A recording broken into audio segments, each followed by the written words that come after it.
I was shocked when Mom died, but meeting Lily here turns those sad memories into good ones. Really? That's great. As I was about to enter the waiting room, I stopped when I heard a man and a woman talking from inside. Cracking the door open, to my surprise, there was Tom and a young woman, stark naked, embracing each other. Lily, I love you. Oh, stop it. You probably prefer your wife, don't you? A woman called Lily, in a sweet voice, tried to ask Tom his true feelings. No way. She's just a maid to me. I married her because she was convenient for childcare and stuff. Who would marry such an ugly person? Hearing Tom laugh heartily, I felt a surge of anger from the pit of my stomach. Tom, I can't follow you any longer. You'll regret making me angry. My name is Susan. I'm 39 and work at an advertising agency. As everyone knows, the advertising agency business is incredibly demanding. So until I was 30, I was so busy working that I couldn't even think about my personal life. However, I finally started thinking about getting married. My colleagues, who joined the advertising agency at the same time as I did, got married one after another at the right age, though I had no idea when they found time for romance. Feeling left behind, I decided to try something called a singles event for the first time in my life. The singles event I attended was limited to people in their 30s and 40s.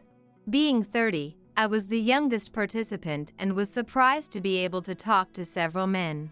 I'm not what you would call ugly, but I've never been called cute or beautiful by those around me. So, I was genuinely surprised and pleased that so many people were interested in me. At the event, I met a man named Tom. He was my age, had been married before, and his 9-year-old son, Danny, was currently living with him. Though surprised that Tom had a 9-year-old son at 30, he was always smiling and kind to me. He had been working at a gas station since graduating from high school. Danny would be thrilled to have someone like you for his mom. Tom said with a smile, which made my heart flutter. Would you mind if we exchanged contact? Before I knew it, I was the one asking Tom for his contact info. I had never been the one to ask a man for his contact details before, so I was surprised at my own forwardness. Yes, of course. Please do. After successfully exchanging contact information with Tom, we kept in touch after the singles event and went on several dates. During our dates, Tom was always a gentleman, practicing ladies first. When Tom confessed to me after our third date, I was overjoyed. That's how we became a couple. Our dating period was like a sweet throwback to our teenage years, filled with fun times. Tom proposed about 10 months into our relationship. Both of us were keen on getting married, so the timing felt just right. Yes, I'd love to. Thank you. I embraced Tom, savoring the happiest moment of my life. This was the peak happiness of my life. I didn't know there was a terrible hell ahead. Meeting Tom's son, Danny, for the first time, I greeted him at their house. After observing me, Danny cast his eyes down and retreated to his room. Oh, maybe he doesn't like me. No, it's okay. He's just a kid, confused by the sudden introduction of a new mom. He'll warm up over time. Yeah, you're probably right. I agreed with Tom's words, deciding to take time to build a relationship with Danny. The next day, I went to greet Tom's mother at her house. I had already given this news to my parents. I was told that Tom's father had passed away a few years ago, leaving his mother alone. Nice to meet you. I'm Susan. Tom has been a great help to me. Then, my mother-in-law, Nancy, began to scrutinize me as if appraising my worth. Nancy was flashy in appearance, adorned only with high-end brands of expensive watches and jewelry. I could tell at a glance that she was a person with high pride. Well, you're quite the average lady, aren't you? Not particularly beautiful, but not ugly either. Well, if you're going to be Danny's mom, I guess that's fine. I couldn't believe the first words that came out of Nancy's mouth. There was no outright hostility, but the sarcasm dripping from her words weighed heavily on my chest. That these words came at our first meeting was even more unbelievable. Mom, come on, don't say that. Tom said, seemingly finding it funny, yet he grinned sheepishly. Oh, my apologies. So, we'll be living together from next week, then, looking forward to it. Living together?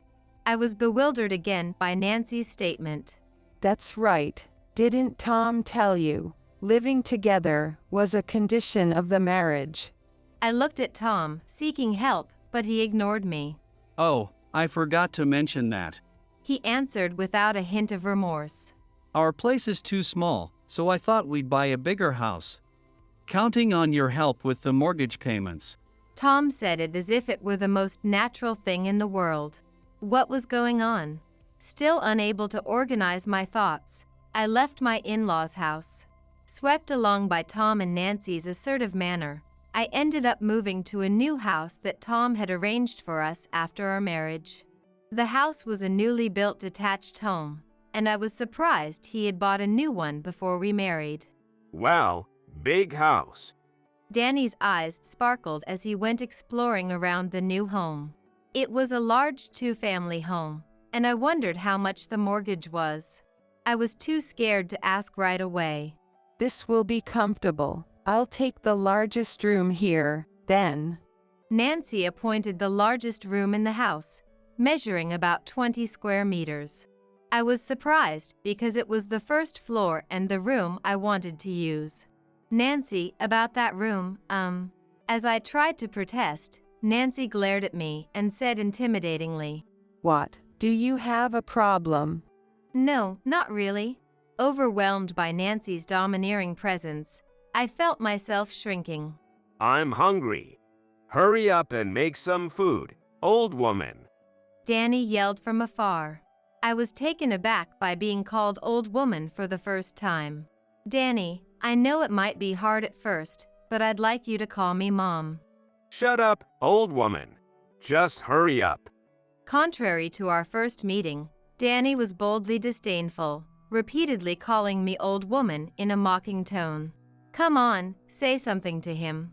Again, I looked to Tom for support, but he just rationalized the behavior. Well, he's not used to it yet. Also, to Danny, I'm an old man, and Susan, you're old woman. Besides, Susan, I'm hungry, too. Please make dinner.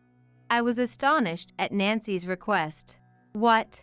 Now that we're living together, Susan, you're going to cook for everyone, right? Oh, I'm so relieved. Now I don't have to do any housework ever again. Nancy said something outrageous. Wait a minute. Can't we share the household chores? After all, I usually get home later than Tom. Nancy, you don't work, right? That's right. My job takes a lot longer than Tom's. I leave for work at 8 a.m. and get home around 9 p.m. During busy periods, I sometimes work past midnight, filling my days with nothing but work. In contrast, Tom usually gets to leave work on time. As for Nancy, she lives off her late husband's pension. I think it's only fair that she helps with the housework. Oh, come on, don't you have any respect for the elderly? I can't move like I used to. Even walking a bit tires me out. And you want me to do the housework? What a terrible daughter-in-law. Nancy dramatically clung to Tom as she said this. I was too appalled to respond. Tom should be helping with the chores, but he just turns a blind eye. Hey, Mom's right. I bought this nice house, so the least you can do is the housework. He says he bought a nice house, but in the end, it's my earnings that are going to pay off the mortgage. Tom's logic is absurd, and I dread thinking about our future life. Since moving into the new house, I realized I've been treated like a servant by Tom, Nancy, and Danny. Old woman, this curry is too spicy to eat. I'm bringing colleagues over tomorrow, so make sure you clean every corner. My goodness, Susan, can't you even offer a drink to your husband tired from work? What a lousy wife. Complaints about me pervade everything at home. I can't meet all your demands. I'm busy with work. But my pleas only earn cold stares from the family. I feel like Cinderella, bullied by her stepmother and sisters, enduring my married life. This isn't what I expected when I got married. Where has the kind Tom gone? Holding back tears of desperation, I felt overwhelmed with despair. 9 years have passed since then, and here we are. I'm still treated as an outsider and constantly receive snide remarks from my family. Lately, Tom comes home late, increasing my time with Nancy and Danny. I don't know if it's because of that, but they both seem to bully me to their heart's content. Danny, now a college student, has become more insidious in his sarcasm. Tom's late home must be because you're not appealing, right? Probably. Wouldn't be surprised if he's cheating somewhere. He's capable of that. Nancy and Danny deliberately have this vulgar conversation within my earshot. I pretend not to hear and go on preparing breakfast for the next day. Oh, if only Susan would leave this house, we could live here comfortably. After all, a stranger like her living in such a nice house should be grateful. At Nancy's words, Danny bursts out laughing. I tremble with anger. Who is it that makes their daily meals? I want to retort, but holding back prevents further snide remarks. Tom, for his part, often comes home late and drunk, leaving me to take care of him. Aren't you drinking a bit much? Maybe he's up on the alcohol. When I caution him, Tom glares at me menacingly. Shut up. I'm working hard every night. Let me drink as much as I like. His bloodshot eyes are too intense to look directly at. Sighing, I help Tom out of his clothes and fetch him something to change into. How much longer will these days last? Maybe things will improve a bit when Danny gets a job and leaves the house. But I don't think he will live on his own just because he got a job. Where did I go wrong? Regrets pile up day after day. Day after day, my regrets only grow. It's not that I haven't thought about leaving, but then I wonder what would become of this nice house, or I should at least fulfill my parental duties until Danny gets a job. My unnecessary pride gets in the way. I've been serious since I was a kid, and I didn't want to throw things out in the middle. I wish that by tomorrow, a miracle would happen, and everyone would become kind. I was seriously hoping for something out of a fairy tale. Although no fairy tale miracle occurred, a life-shaking event happened a month later. What? Nancy died in an accident. I couldn't help but exclaim loudly in the office when I answered Tom's call and heard the shocking news. I couldn't believe it and listened carefully to Tom's story again. But indeed, as I first heard, Nancy had passed away. It happened in the afternoon while she was returning from shopping. She was hit by a car at an intersection and, due to the severity of her injuries, died at the hospital. Panicked by the sudden news, I was in total shock. What's wrong?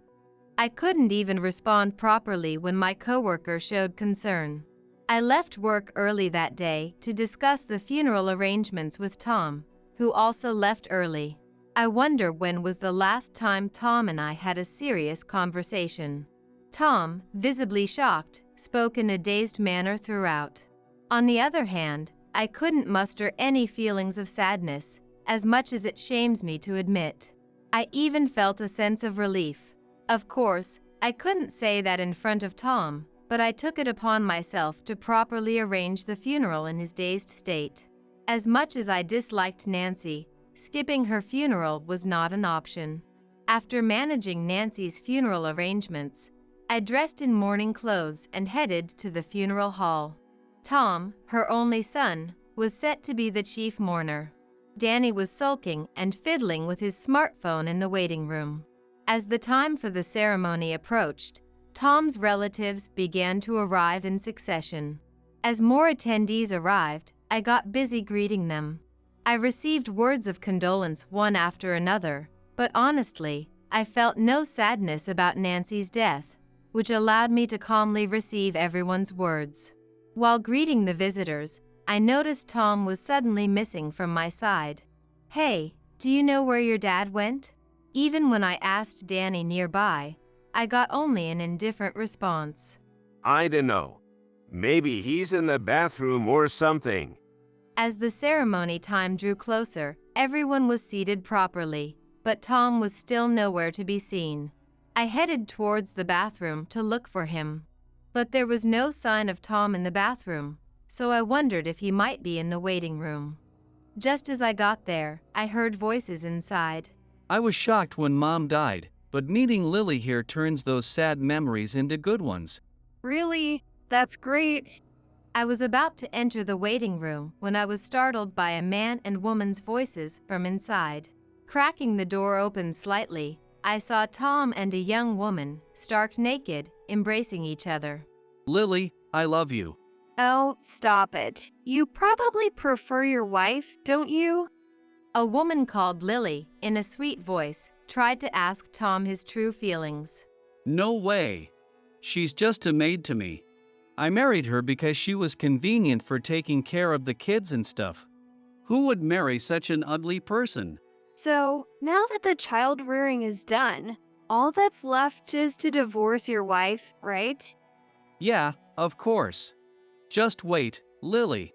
Hearing Tom laugh heartily, I felt a surge of anger from the pit of my stomach. What was this all about? Was I just a housemaid in Tom's eyes all along? Facing this harsh reality made me feel dizzy. "Tom, I can't follow you any longer. You'll regret making me angry." I started recording a video of Tom and Lily's affair through the gap in the door with my smartphone. When I started recording, there was a beep sound, but the two lovers seemed oblivious to it. Irritated by this, I continued to record emotionlessly with my phone. Seeing Tom and Lily through my phone screen was a blow to my pride. After finishing, I quietly closed the waiting room door, and instead of heading to the funeral service, I went straight home. By now, there might be a commotion at the funeral service because of my absence. But I couldn't forgive what happened this time. Despite Nancy's death, Tom, her only son, was having an affair with a young woman before the funeral. Just thinking about it made my skin crawl. Once home, I furiously filled out the divorce papers I had previously obtained. After placing the completed divorce papers on the dining table, I started packing my belongings into a large suitcase. Being a minimalist, everything I took from the 9 years in that house fit into one suitcase. I grabbed my most important bank book and seal, and then I left the house for the last time. Tom called me about 2 hours into the funeral, but by then, I had already moved back to my parents' house. Both of my parents were at Nancy's funeral, so I was alone at home. I ignored Tom's calls while unpacking and locked myself in my room. I had only told my mom that I had run away from home due to some issues. I didn't want to speak to Tom for a while, so I planned not to answer his calls, but he persistently kept calling. If this continued, I wouldn't be able to live peacefully. Once my parents returned, I'd have to explain about Tom, and I didn't want that. Reluctantly, I decided to answer Tom's call. "Hello. Do you need something from your mere housemaid?" With as much sarcasm as I could muster, I started speaking. Susan, what the hell have you been doing? Skipping my mom's funeral, what were you thinking? Tom's voice was frantic, echoing loudly in my ears. While feeling the urge to throw my phone, I pressed it closer to my ear, determined to settle things with Tom. I just thought, maybe it's all right. I've always been treated badly by Nancy, anyway. I indirectly blamed him, without specifically mentioning catching him in the act. What are you talking about? In what world does a daughter-in-law skip her mother-in-law's funeral?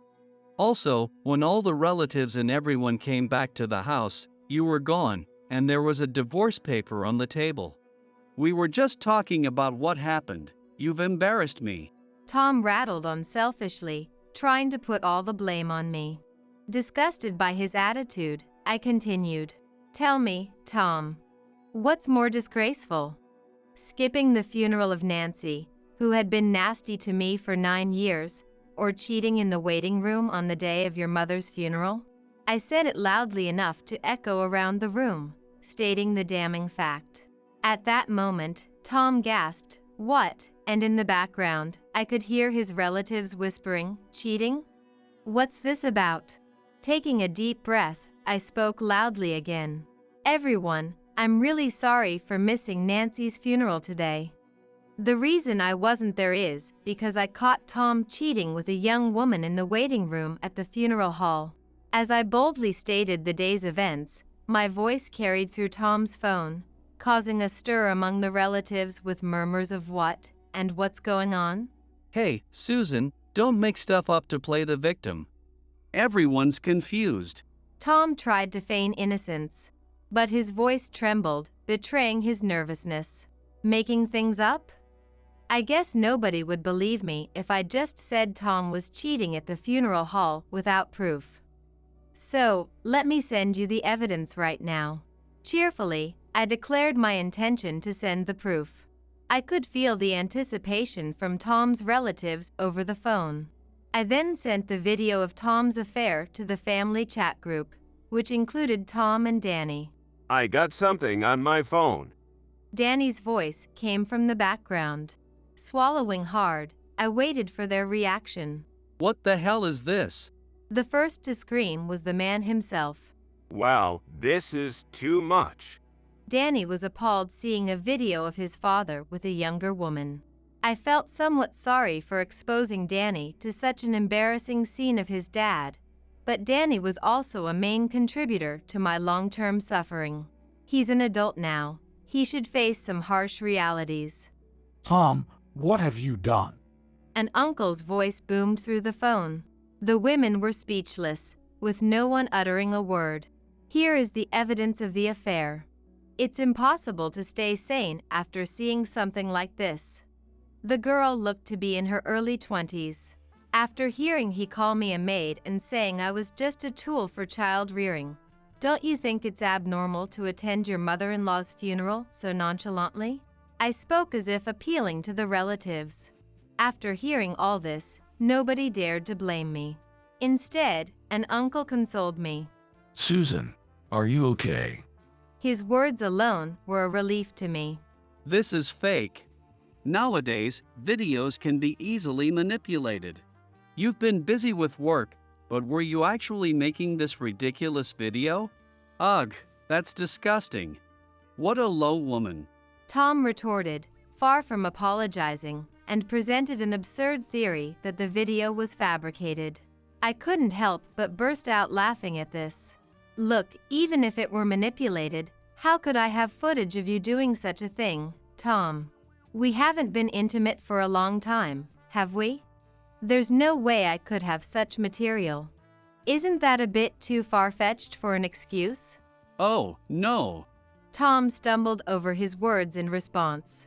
I could hear the relatives sighing in disbelief in the background. "And you've been coming home late recently, but you were actually cheating with Lily, weren't you?" I prodded further. Tom quickly defended. No. I've really been busy at work. But I already knew he was lying. "Oh, really? I thought you might say that, so I checked with your boss, Brian. And guess what? He said you've been leaving work on time every day." Did you contact Brian? Tom realized my information was accurate. Tom was clearly shaken. "Yes. And you know, Nancy and Danny said it themselves, they wouldn't put it past you to cheat." After hearing that, I decided not to attend the funeral and to leave you. After pouring out my heart, I took a moment to catch my breath. "That's terrible." Instead of Tom, an uncle voiced his sympathy for me. Encouraged by his words, I continued.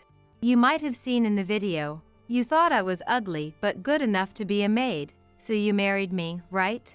There was never any love, and all the kindness you showed me until we got married was a lie. I've been used by you, Nancy, and Danny, and frankly, it's been the worst 9 years.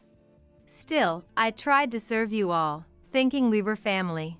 And this affair is how you repay me? So, I'm done with you.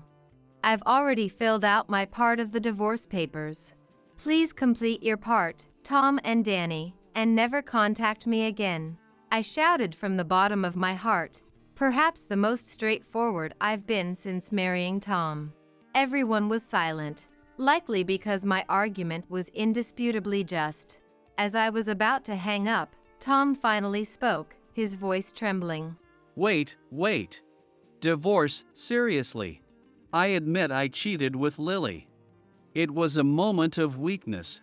Look, I've been stressed since Mom died. I only love you, Susan. Please don't divorce me. Tom was desperately trying to keep me, without a single word of apology. He probably didn't want to divorce because my income was higher, and he feared losing the lifestyle he was accustomed to. Disbelieving Tom's self-serving attitude, I retorted sharply. What? Are you serious? In what world does a wife forgive years of mistreatment and infidelity? I don't ever want anything to do with you again. And be prepared, I'll be claiming a hefty alimony. I turned off the call button aggressively. With this, there should be no more begging for mercy from Tom. Turning off my smartphone, I collapsed onto the bed, realizing I could now live freely, separated from that family. Tears of joy streamed down my face at the thought. A few days later, Tom, sobbing, submitted the divorce papers, and I was finally free from him.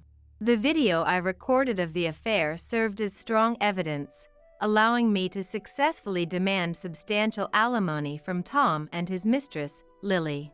Tom had lavished Lily with expensive brand goods, and now, with the mortgage of his house to pay, he was left penniless. Moreover, burdened with a massive debt, he couldn't survive on his gas station job alone. Desperate for money, Tom tried to take what Danny earned from his part-time job, leading to a fierce argument and eventually their estrangement. Danny moved out, starting life in a rundown apartment with cheap rent. However, influenced by bad friends at college, he got heavily into gambling and betting, quickly running out of money and nearly getting evicted. Now, without attending college and working day and night, Danny struggled to make ends meet, leading to his academic downfall and eventual dropout. Considering Danny never helped around the house, it was easy to predict his physical toll from the grueling work. He was not a decent man, so I feel satisfied now. Lily, as I suspected, was still a college student with no intention of working, living off various men she seduced. For her, Tom was just one of many, unaware of being deceived, while he naively doted on the young woman. Thinking about Tom's pitiable state made me feel nauseous. Lily, who I sued for alimony, was also entangled in affairs with other married men and faced multiple claims. She vanished from Tom's life, leaving him even more destitute. Now, Tom is moonlighting as a nighttime traffic controller, enduring days of mere exhaustion. It's time for him to reflect on his past misdeeds. I want Tom to experience hell until he has fully paid off the alimony debt. Meanwhile, after suddenly returning home, I confessed everything to my parents, who were furious. They assured me I could stay as long as I wanted, giving me peace of mind to live at home. I'm wary of marriage now.